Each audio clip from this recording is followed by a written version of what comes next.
आप सभी को हिंदू नववर्ष की हार्दिक शुभकामनाएं। और हिंदू नववर्ष के साथ साथ शुरू हुआ है चैत्र नवरात्रि, या फिर ये कहिए कि चैत्र नवरात्रि के साथ शुरू हुआ है हिंदू नववर्ष, यानी कि विक्रम संवत 2083 का प्रारंभ हुआ है।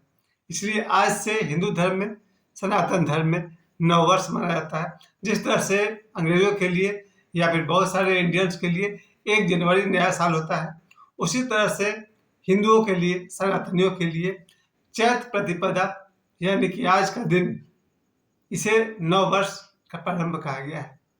तो एक बार मेरे तरफ से आप सभी को हिंदू नव वर्ष की हार्दिक शुभकामनाएं।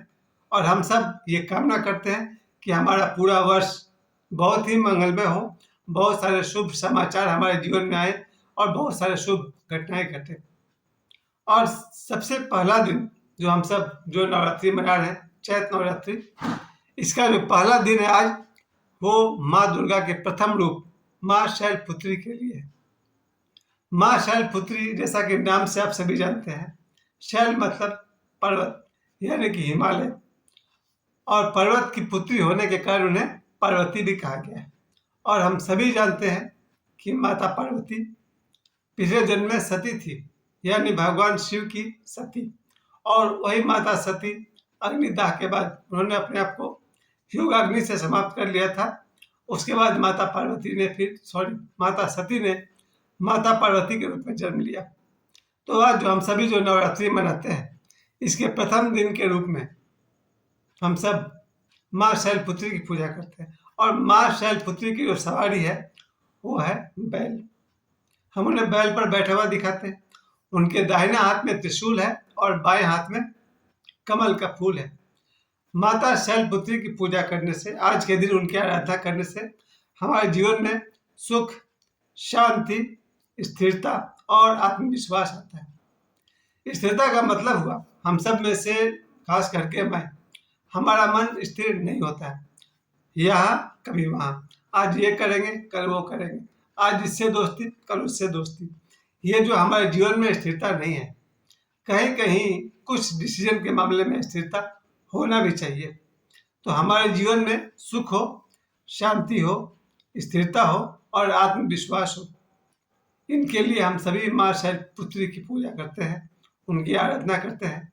इसके साथ साथ कल जो पूजा होगा माँ ब्रह्मचारिणी का, लेकिन इसमें ये भी जरूरी है कि ये जो माँ शैलपुत्री की पूजा हम सब करते हैं, क्यों न हम पूरे साल, क्यों न हम पूरे वर्ष सभी स्त्रियों में, सभी कन्याओं में माँ दुर्गा के दर्शन कर सकें तो बहुत अच्छा होगा।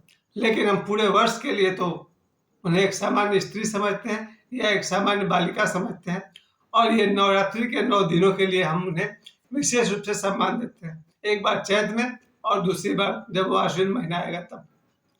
लेकिन मेरा हमेशा से ख्याल रहा है कि स्त्री में और कन्याओं में हमेशा से ही माँ दुर्गा का वास है, उनकी शक्ति का वास है।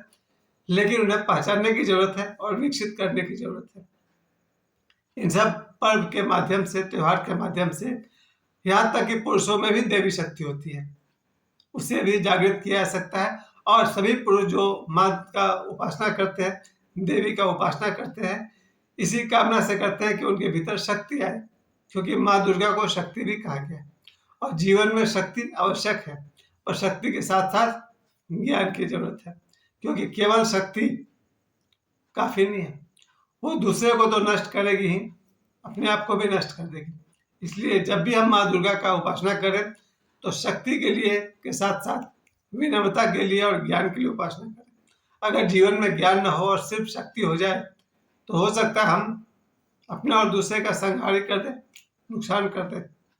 तो आज जो हम सभी माँ शैलपुत्री का उपासना कर रहे हैं, एक तो 9 वर्ष का पहला दिन, बहुत सारे लोगों ने उपवास रखा है, बहुत सारी माताओं बहनों ने उपवास रखा है।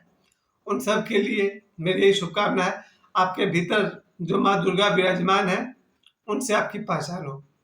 इस बात का तो मैं प्रयास अपने हर वीडियो में करता रहा हूँ कि सभी कन्याएं, सभी लड़कियां अपने भीतर बैठी देवी को पहचाने, और सभी माताएं बहनें जो स्त्रियां हैं अपने भीतर के देवी रूप को पहचाने। ऐसा हो ही नहीं सकता है कि प्रत्येक स्त्री में और प्रत्येक कन्या में देवी का वास न हो। अवश्य है, लेकिन आवश्यकता है कोई आपको बताने वाला मिले और आप उन्हें स्वयं से पहचान सकें। और इसी पहचान के लिए हम सभी देवी की आराधना करते हैं, देवी की भक्ति करते हैं।